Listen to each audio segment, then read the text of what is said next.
Misteri besar di balik dinding, Ya'juj Ma'juj. Benarkah Ya'juj Ma'juj itu nyata? Ya, ini bukan mitos. Ini benar ada dalam Al-Quran.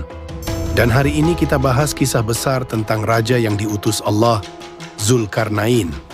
Teman-teman, kisah ini bukan untuk menakuti, tapi agar kita tahu sejarah yang Allah ceritakan dalam Al-Quran dengan benar, supaya tidak salah paham dan tidak sembarangan menafsirkan. Kalau menurut kamu kisah ini menarik dan bermanfaat, jangan lupa tekan like dan tinggalkan komentar jika ada yang ingin diluruskan atau ditambahkan. Bismillah, kita mulai kisahnya. Zulkarnain adalah seorang raja besar yang Allah beri kekuatan, ilmu, dan kekuasaan. Bukan hanya raja biasa, tapi seorang pemimpin yang sangat adil, beriman, dan selalu memohon petunjuk kepada Allah dalam setiap perjalanannya. Dalam perjalanan panjangnya, Zulkarnain sampai pada suatu negeri di antara dua gunung.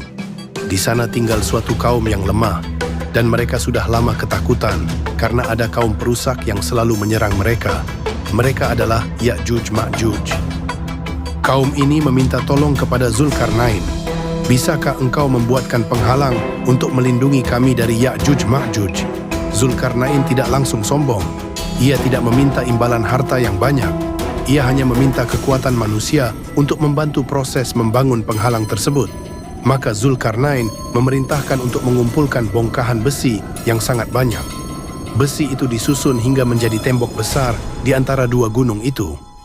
Setelah itu, ia menyuruh mereka meniup api dengan kuat hingga besi itu menjadi panas seperti bara.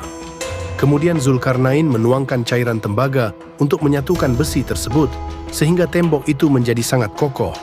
Dan dengan izin Allah, Ya'juj Ma'juj tidak bisa menembus dan tidak bisa memanjat tembok itu. Ini adalah rahmat dari Tuhanku, artinya bukan karena dirinya hebat, tetapi karena pertolongan Allah yang mewujudkan semuanya. Namun Zulkarnain juga mengingatkan bahwa dinding ini tidak akan selamanya bertahan. Saat janji Allah datang di akhir zaman, tembok itu akan hancur, dan Ya'juj Ma'juj akan keluar lagi membawa kehancuran besar. Kisah ini mengajarkan kita, kekuatan dan kemenangan hanya terjadi dengan izin Allah, bukan karena manusia semata, dan setiap sesuatu yang Allah ceritakan dalam Al-Quran pasti benar adanya. Semoga kisah ini menambah iman kita dan membuat kita lebih dekat kepada Allah. Jika ada salah kata atau penyampaian yang kurang tepat, saya mohon maaf dan silakan beri koreksi dengan adab yang baik.